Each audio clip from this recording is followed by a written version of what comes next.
Hello everyone, welcome to Q3 World. ഇന്ന് ഞാൻ വന്നിരിക്കുന്നത് ബട്ടർസ്കോച്ച് കേക്കിൻ്റെ ഒരു റെസിപ്പി വീഡിയോ ആയിട്ടാണ്. ഈ ഒരു വീഡിയോയിൽ പെർഫെക്റ്റ് ആയിട്ട് എങ്ങനെ ബട്ടർസ്കോച്ച് സ്പോഞ്ച് കേക്ക് ഉണ്ടാക്കുക എന്നുള്ളതും ബട്ടർസ്കോച്ച് കേക്കിൻ്റെ ഫില്ലിംഗ് ആയിട്ടുള്ള പ്രലൈൻ ഉണ്ടാക്കുന്നതും കാരമൽ സോസ് ഉണ്ടാക്കുന്നതും കാണിക്കുന്നുണ്ട്. അപ്പോൾ ഈ ഒരു റെസിപ്പി യൂസ് ചെയ്ത് നമുക്ക് 100% ആയിട്ടും ഓവണൊന്നും ഇല്ലാതെ ഒരു അടിപൊളി നല്ല പെർഫെക്റ്റ് ആയിട്ടുള്ള ബട്ടർസ്കോച്ച് കേക്ക് എങ്ങനെ ഉണ്ടാക്കിയെടുക്കുന്നതെന്ന് കാണാം. അപ്പോൾ വേഗം വീഡിയോയിലോട്ട് പോകാം. ഒരു 1 kg വെയിറ്റുള്ള ബട്ടർസ്കോച്ച് കേക്കാണ് നമ്മൾ ഉണ്ടാക്കുന്നത്. അതിനായിട്ട് ആദ്യം എടുക്കേണ്ടത് 4 മുട്ട. അത് നന്നായിട്ടൊന്ന് ബീറ്റ് ചെയ്തെടുക്കുക.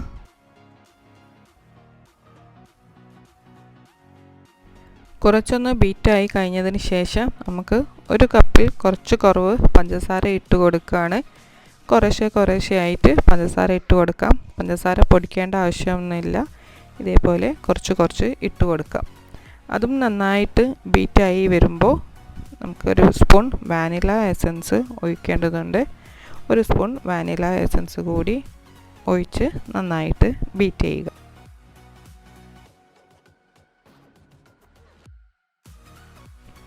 ഇനി ഞാൻ ആഡ് ചെയ്യാൻ പോകുന്നത് ബട്ടർസ്കോച്ചിൻ്റെ എമുൽഷനാണ്. ഇതേപോലെ ബട്ടർസ്കോച്ചിൻ്റെ എസൻസ് നമുക്ക് വാങ്ങിക്കാൻ കിട്ടും. ഇതിലേതെങ്കിലും ഒരു 1/2 ടീസ്പൂൺ നമുക്കിതിലേക്ക് ഒഴിച്ചു കൊടുക്കാം.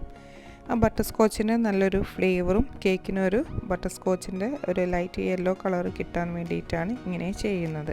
ഇത് രണ്ടും നമ്മുടെ കയ്യിലില്ലെങ്കിലും സാരമില്ല, നമുക്കത് സ്കിപ്പ് ചെയ്യാം. ഇത് ചേർത്തില്ലെങ്കിലും കേക്കിന് നല്ല ടേസ്റ്റ് ഉണ്ടാവും. ഇനി കേക്കിന് വേണ്ട ഡ്രൈ ഇൻഗ്രീഡിയൻസ് മാറ്റി വെക്കാം. അതിനായിട്ട് 1 കപ്പ് മൈദയും 1 ടീസ്പൂൺ ബേക്കിംഗ് പൗഡറും ഇട്ട് നന്നായി സീവ് ചെയ്ത് ഒന്ന് മാറ്റി വെക്കാം. എഗ്ഗ് ഇവിടെ നന്നായി ബീറ്റ് ആയിട്ടുണ്ട്. ഇനി ഒരു 1/4 കപ്പ് സൺഫ്ലവർ ഓയിൽ കൂടെ ആഡ് ചെയ്ത് ഒന്ന് ജസ്റ്റ് ബ്ലെൻഡ് ചെയ്യാം. ഇനി മൈദ ബാച്ചസ് ആയിട്ട് കുറച്ചായിട്ട് ഇട്ട് കൊടുക്കാം. നമ്മുടെ ബീറ്റർ ഒന്ന് സ്ലോ ആക്കുക. പിന്നീട് ഓഫ് ആക്കിയതിന് ശേഷം ആ ബീറ്ററിൻ്റെ ബ്ലേഡ് കൊണ്ട് തന്നെ നമുക്ക് ജസ്റ്റ് ഒന്ന് ബ്ലെൻഡ് ചെയ്തെടുക്കാം. ഈ ഒരു സ്പോഞ്ച് കേക്ക് റെസിപ്പിയിൽ നമുക്ക് പാലൊന്നും ഒഴിക്കേണ്ട ആവശ്യമില്ല. നല്ല കൺസിസ്റ്റൻസിയിലായിരിക്കും നമുക്കിത് കിട്ടുക.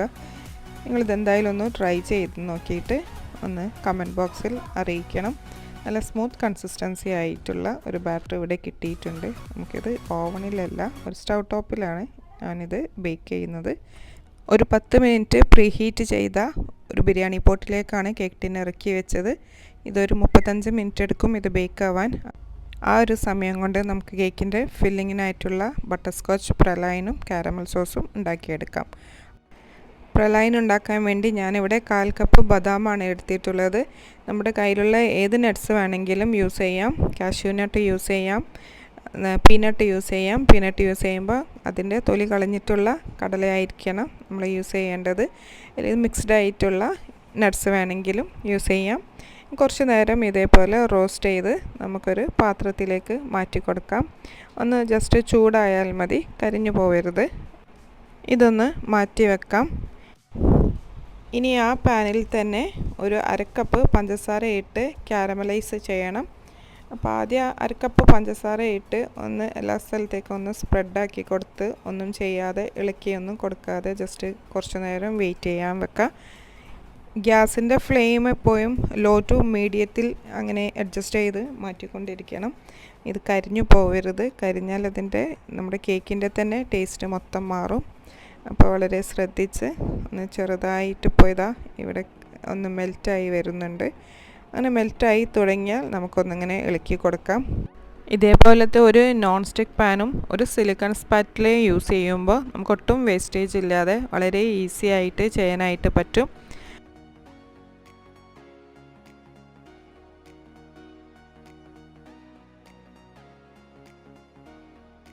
അപ്പോൾ ചെറുതായിട്ട് കളറൊക്കെ ഒന്ന് ചേഞ്ചായി വരുന്നുണ്ട്. ഈ പഞ്ചസാരയുടെ ഒട്ടും തരിയില്ലാതെ വേണം നമ്മൾ കാരമലൈസ് ചെയ്യാൻ. അപ്പോൾ കുറച്ച് നേരം കൂടി വെയിറ്റ് ചെയ്യാം. ഒരു 5 മിനിറ്റൊക്കെ നമുക്ക് ഇതേപോലെ ചെയ്തെടുക്കേണ്ടി വരും. കുറച്ചൊരു പണിയുള്ള കേക്കാണ്, എന്നാലും വളരെ ടേസ്റ്റി ആയിട്ടുള്ള ഒരു കേക്കാണ്. പഞ്ചസാരയുടെ കളറൊക്കെ മാറി ഒന്ന് കാരമലായിട്ടുണ്ട്. ഈ സമയത്ത് നമുക്കൊരു 1 ടേബിൾ സ്പൂൺ ബട്ടറും കൂടെ അതിലേക്ക് ഇട്ട് കൊടുക്കാം. ബട്ടറും പഞ്ചസാരയും കൂടെ നന്നായി കമ്പൈൻ ആവുന്നത് വരെ ഒന്നുകൂടെ ഇളക്കി കൊടുക്കുകയാണ്. ഈ ക്യാരമലിൻ്റെയും ബട്ടറിൻ്റെയൊക്കെ സ്മെല്ല് തന്നെ നമുക്ക് നല്ലൊരു ഫ്ലേവറാണ്. അപ്പോൾ ഇതിൻ്റെ കേക്കിൻ്റെ ടേസ്റ്റിൻ്റെ കാര്യത്തിൽ ഒട്ടും സംശയിക്കേണ്ടതില്ല. വളരെ അടിപൊളിയായിട്ടുള്ള ഒരു കേക്കാണ്. നമുക്കിത് കിലോന് 800-900 റുപ്പീസിനൊക്കെ ഇത് നമുക്ക് കസ്റ്റമറിന് കൊടുക്കാവുന്നതാണ്. നമ്മൾ റോസ്റ്റ് ചെയ്ത് വെച്ച ബദാമൊക്കെ ഒന്ന് ഇതേപോലെ ഒരു പ്ലാസ്റ്റിക് കവറിൻ്റെ മേലെ ആക്കി ഒന്ന് ക്രഷ് ചെയ്തെടുക്കണം. റോസ്റ്റ് ചെയ്തതുകൊണ്ട് തന്നെ വേഗം തന്നെ ക്രഷായി കിട്ടുന്നതാണ്. നല്ല ചെറിയ പീസസ് ആയിട്ട് കിട്ടിയിട്ടുണ്ട്. ഇനി ഇത് നമുക്ക് ക്യാരമലിൻ്റെ ബട്ടറിൻ്റെ മിക്സിലേക്ക് ഇട്ട് കൊടുക്കാം. വേഗം തന്നെ ഇളക്കി ഗ്യാസിൻ്റെ ഫ്ലെയിം ഓഫ് ചെയ്യണം. എന്നിട്ട് ഇത് വേഗം ഒരു സ്റ്റീലിൻ്റെ ഒരു പ്ലേറ്റിൽ ബട്ടർ ഒന്ന് ഗ്രീസ് ചെയ്തിട്ട് അതിലേക്ക് ഒഴിക്കുകയാണ് വേണ്ടത്.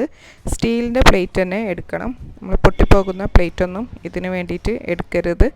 അപ്പോൾ വേഗം കുറച്ച് അധികം ബട്ടർ ഇട്ട് കൊടുത്തിട്ട് നമ്മൾ ഈ ഒരു ചൂടുള്ള മിക്സ് അതിലേക്ക് ഒഴിച്ചു കൊടുക്കുകയാണ്.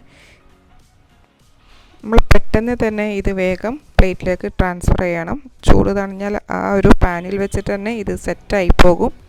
അതുകൊണ്ട് വേഗം തന്നെ ആ പ്ലേറ്റിലേക്ക് ട്രാൻസ്ഫർ ചെയ്യാം. ഇതൊന്ന് ചൂടാറിയിട്ട് നമുക്ക് ഇതും ക്രഷ് ചെയ്തെടുക്കണം. ഒരു കുറച്ച് നേരം ചൂടാറാനായിട്ട് മാറ്റി വെക്കാം. ഈ ഒരു സമയം കൊണ്ട് നമുക്ക് കാരമൽ സോസ് ഉണ്ടാക്കിയെടുക്കാം. കാരമൽ സോസ് കേക്കിൻ്റെ ഡ്രിപ്പിങ്ങിനും ഫില്ലിങ്ങിനും ഒക്കെ യൂസ് ചെയ്യും. അപ്പോൾ ആ ചൂടുള്ള പാനിലേക്ക് തന്നെ നമ്മൾ ഒരു 1/2 കപ്പ് കൂടി പഞ്ചസാര ഇട്ട് കൊടുക്കുകയാണ്. നല്ല ചൂടുള്ള പാനായതുകൊണ്ട് വേഗം തന്നെ ഇത് മെൽറ്റായി കിട്ടും. നേരത്തെ കാരമലൈസ് ചെയ്ത പോലെ ഒട്ടും തരിയില്ലാതെ ഒരു ലൈറ്റ് ബ്രൗൺ കളറാവുന്നത് വരെ നമ്മളിങ്ങനെ ചെയ്തെടുക്കണം. ഗ്യാസിൻ്റെ ഫ്ലെയിം എപ്പോഴും ലോ ടു മീഡിയത്തിൽ അഡ്ജസ്റ്റ് ആയിക്കൊണ്ടേയിരിക്കുക.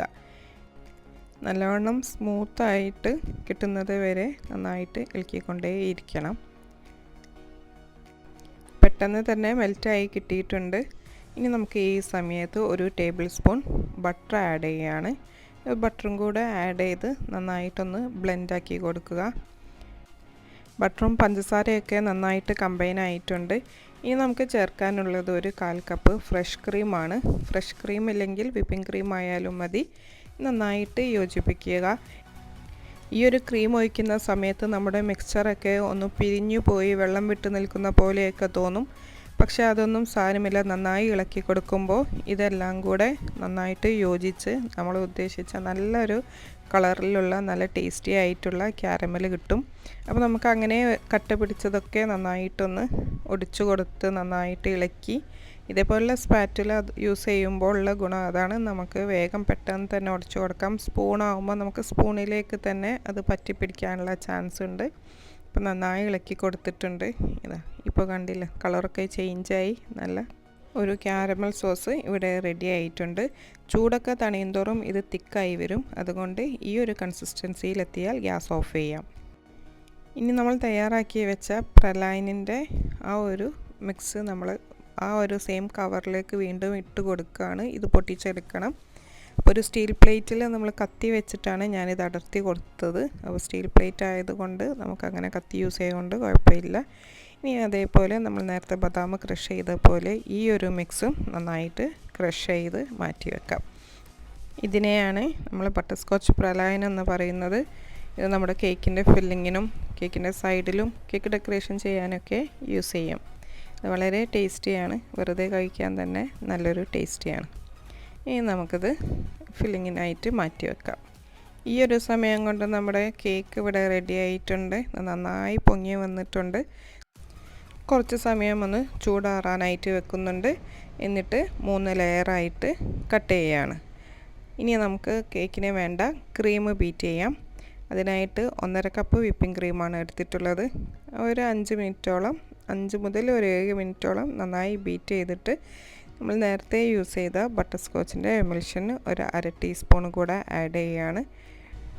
അപ്പം നമ്മുടെ ക്രീമിനും നല്ലൊരു ബട്ടർസ്കോച്ചിൻ്റെ കളറും ഒരു ഫ്ലേവറും കിട്ടും. ഈ ഒരു എമൽഷൻ കയ്യിലില്ലാത്തവർ ഒരു 2 drops yellow gel colour add ചെയ്താൽ നമുക്ക് ഈ ഒരു കളറിൽ ക്രീം കിട്ടും. അപ്പോൾ നമ്മുടെ കേക്ക് നല്ല ചൂടൊക്കെ തണിഞ്ഞ് ഞാനൊരു 3 ലെയറായിട്ട് കട്ട് ചെയ്തിട്ടുണ്ട്.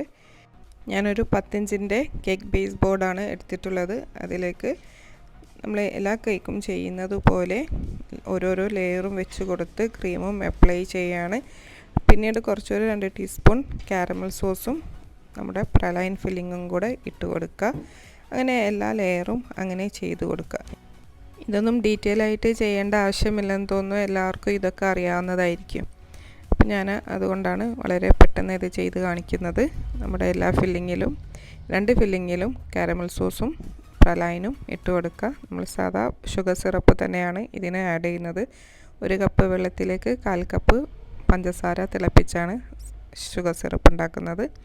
അങ്ങനെ ക്രീമൊക്കെ നമ്മൾ ക്രം കോട്ട് ചെയ്ത് ഒന്ന് സെറ്റായതിന് ശേഷം ഒരു 10 മിനിറ്റ് ഫ്രിഡ്ജിൽ വെച്ച് സെറ്റാക്കിയതിന് ശേഷം ഫൈനൽ കോട്ടും കൂടി ചെയ്യുന്നുണ്ട്. ഫൈനൽ കോട്ട് ചെയ്യുമ്പോൾ പൈപ്പിംഗ് ബാഗിലാക്കി ഒന്ന് ചെയ്താൽ നല്ല നീറ്റായിട്ട് നമുക്ക് കിട്ടും. അങ്ങനെ ഫൈനൽ കോട്ടും കഴിഞ്ഞ് ഒരു 1/4 മണിക്കൂർ ഫ്രിഡ്ജിൽ വെച്ചതിന് ശേഷം നമ്മുടെ ആ കാരമൽ ഞാനൊരു പൈപ്പിംഗ് ബാഗിലേക്ക് ആക്കി കൊടുത്തിട്ടുണ്ട്. ഇതേപോലെ സൈഡിൽ ഡ്രിപ്സ് ഇട്ട് കൊടുക്കാൻ വേണ്ടിയിട്ടാണ് അങ്ങനെ ചെയ്തത്. അങ്ങനെ സൈഡിലൊക്കെ ഡ്രിപ്സ് ഇട്ട് കഴിഞ്ഞാൽ ബാക്കിയുള്ള മൊത്തം കാരമൽ സോസ് നമ്മൾ കേക്കിൻ്റെ മേലേക്ക് ഒഴിച്ച് കൊടുക്കുകയാണ്.